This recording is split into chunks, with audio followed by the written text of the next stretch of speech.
A new survey from ufology research says more than 500 reports of unidentified flying objects were reported in Canada last year.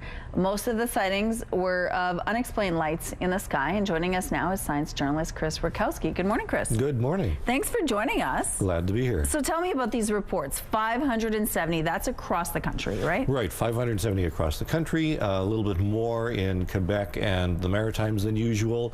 Manitoba's a little bit down. Okay. But overall, we're sort of retaining our status. We're status quo. People are still seeing things. Okay, so what are they seeing exactly? Well, there's everything you can imagine.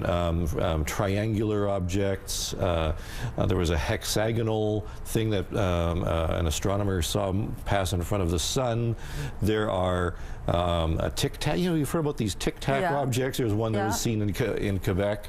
And then a pilot saw something over the Toronto airport that was spherical, seemed metallic, didn't know what it was, and reported it to air traffic control. So these aren't just regular folks at home, sitting in the backyard drinking beer, making reports. These are high-tech people, pilots that are seeing weird things that can't be explained. Well, the average person does see things. We do get reports from all walks of life, butchers, bakers, candlestick makers, everybody, people sitting at home, certainly. But we do get reports from pilots. In fact, fairly recently, there were a lot of pilots seeing things over Canada, lights that didn't seem to be satellites or other aircraft that air traffic control didn't understand what those were. And pilots are coming forward seeing these things. So it's true. People with pretty good visual and identification skills are seeing things as well. Do you think that people are more open-minded about this kind of thing these days? Well, I hope so, because about 1,000 people in Canada saw UFOs last year. 1 in 10 Canadians believe they've seen UFOs. That's a pretty good significant fraction of everybody who's out there. And the scientists are taking a closer look at this too. In the United States, we have Sky Canada project here in Canada that's going to be issuing a report a little bit later on. I spoke with them recently. They're developing some ideas and trying to understand what is going on and how Canada can contribute to the discussion about UAP and UFOs. When it comes to UFOs, we have really an interesting history here in Manitoba. You want to share some of the stories that they're fairly older, but they're still really interesting.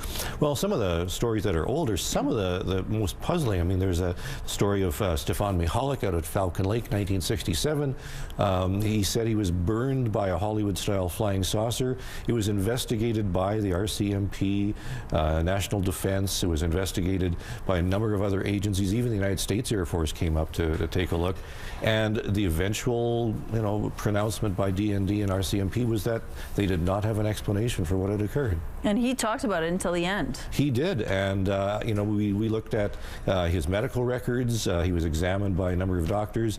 There was radiation found at the site. It had all the great memes and tropes of ufology. Okay, well, what do you want people to know? If they see something in the sky that can't be explained, what should they do?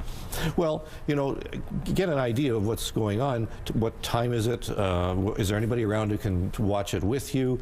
Copy some details and let us know. We need the data. You can contact us at CanadianUFOReport.com. All right, and of course you have all the social media as well available to people. Absolutely, there are many different ways to contact us. Thank you, Chris.